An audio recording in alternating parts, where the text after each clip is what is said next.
Hello, welcome back to Train of Thought. My name is Trey. This is where I share my thoughts on the Winnipeg Jets. Happy Saturday evening, or at least that's what time it is when or around what time it is when I'm filming this video. Before I go into this game, I just want to say a couple of things about the last game. I was tired on Thursday night after the Jets game, decided not to film the video until Friday morning. I must have been half asleep when I filmed that video by one, leaving a fan on, which it wasn't too distracting, but two, not talking about the most controversial part of the game with that goal that Dallas scored that the Jets challenged for offsides. It was a very gray area, 50-50 play, could have gone either way. It went Dallas's way. And I know I mentioned that in the description, but I'm sorry I didn't talk about that on here. But moving on to tonight, the Jets took down the Columbus Blue Jackets at home 4-3 in a game that I got to watch a whopping 25 seconds of because I was working. I got my Verizon shirt on. That's where I work at. The holiday season is upon us.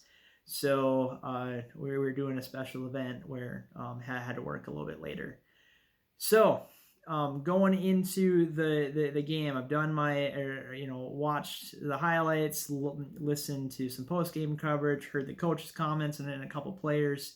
So I feel ready to talk about this game. The Jets were outshot 35-31, but thankfully they won. I feel like the last 3 seasons, the Jets get outshot most of the time, but they a lot of times have when they score, they're getting really good opportunities. So they're definitely taking advantage of their opportunities and maybe not giving up as many grade A chances in the defensive end. So scoring recap, Columbus scored first on a power play goal, which is going to be a theme. Blake Wheeler tied the game. Nice assist from Nick Ehlers. They're starting to form a nice little tandem there.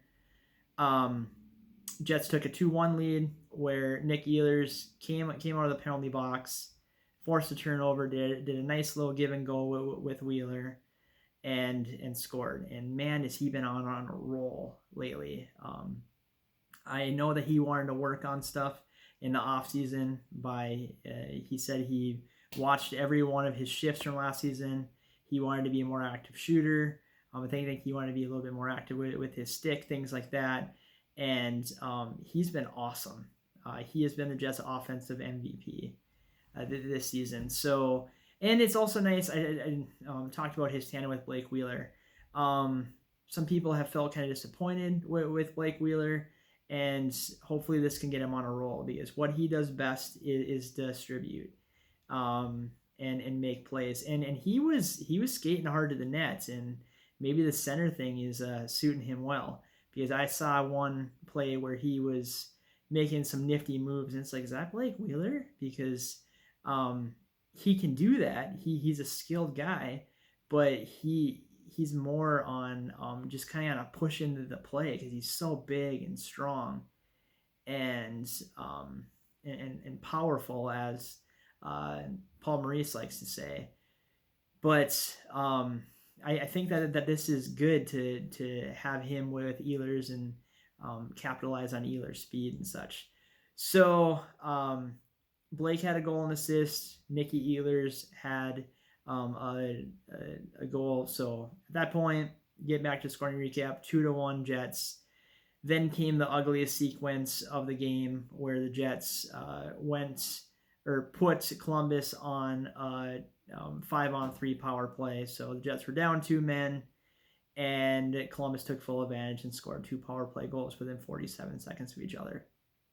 So the power play the penalty kill, out of 5 chances, they gave up 3 goals. So that's not going to help their stats, which were brutal at the beginning of the season.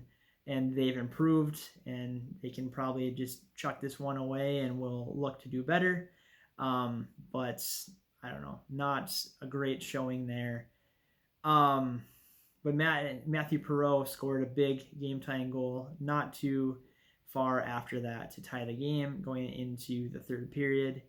And then very late in the game, Andrew Kopp got a turnover and scored on kind of a crazy goal where the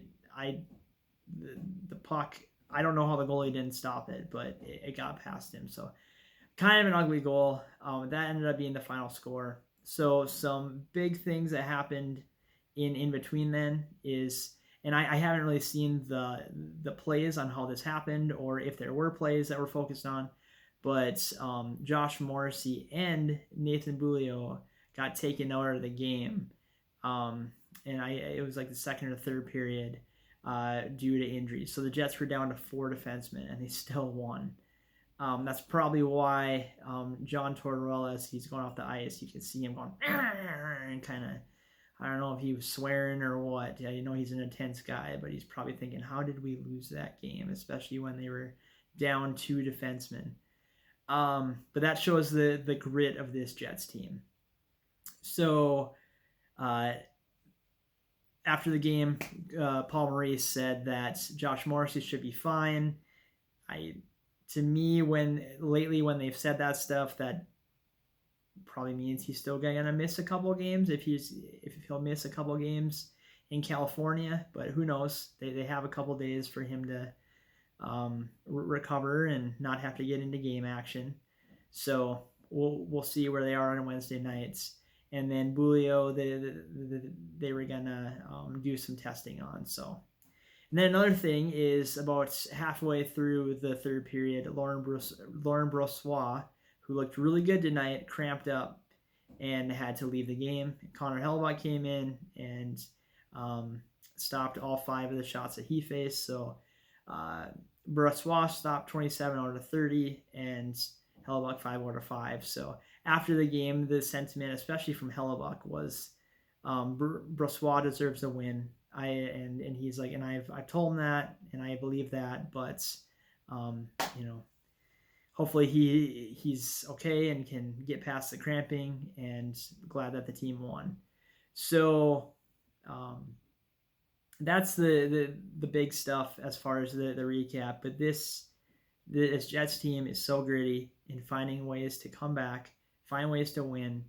They're 11-1-1 now in 1-goal games, thanks to that empty netter that Dallas scored the other night to make it a 2-goal game. So thanks for helping our stats, Dallas. Not our goal differential, but our stats.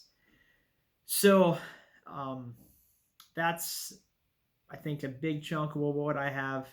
The Jets had this really long homestand of 1 game after having 4 games in a row, and I believe they're going out for 3 or 4 games again. Blake Wheeler said, man, we're on a brutal schedule right now. But Paul Maurice nicely alluded to that too.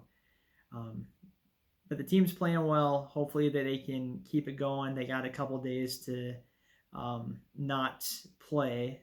So they have travel and stuff. But so that's that.